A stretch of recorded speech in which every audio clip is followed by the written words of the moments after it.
So you clicked on this video probably ready to call me crazy for what I'm about to say.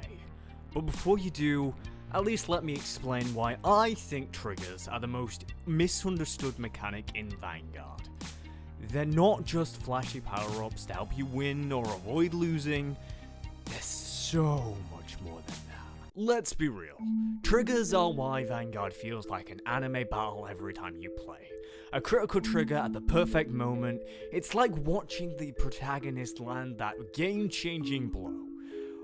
But, if you're at the competitive table, triggers aren't about theatrics. Or at least, not just theatrics. They're also about psychology.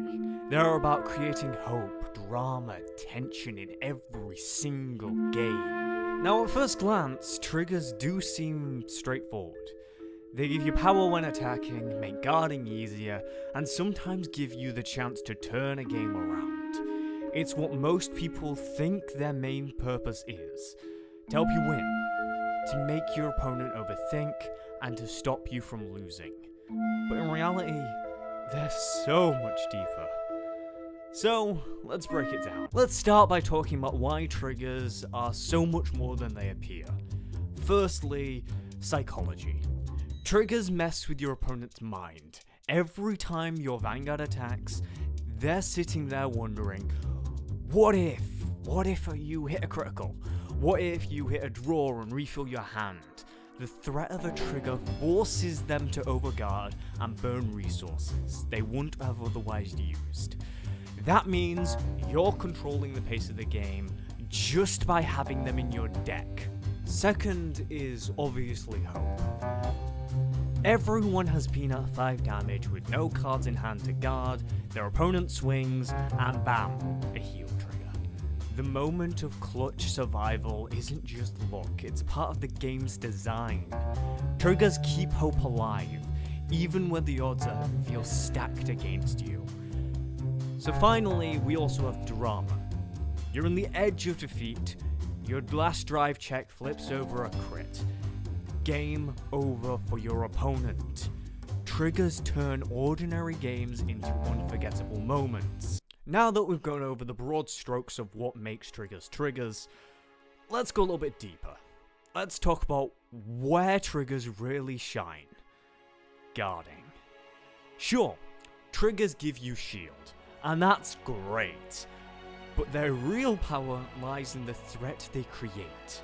When your Vanguard attacks, your opponent isn't just guarding against the base power, they're guarding against the potential of a trigger boost.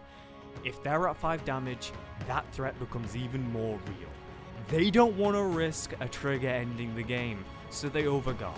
They burn their resources early, and you're free to control the flow of the game. Now, here's the catch. Triggers are inherently inconsistent.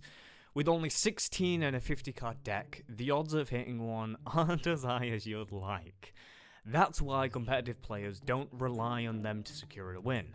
Instead, you build your strategy to function without triggers, then let them enhance your game when they appear. It's the inconsistency that makes triggers so genius. They're not a guarantee, they're a gamble. And that gamble is what creates tension, forcing your opponent to react, and adds layers to every game. So, what are triggers really for? Yes, they help you attack and defend. Yeah, they also create those epic anime moments we all love, but their true value lies in their unpredictability. They're a constant looming threat at the top of your deck, and that threat forces your opponent to overthink, overguard, and burn resources way too early.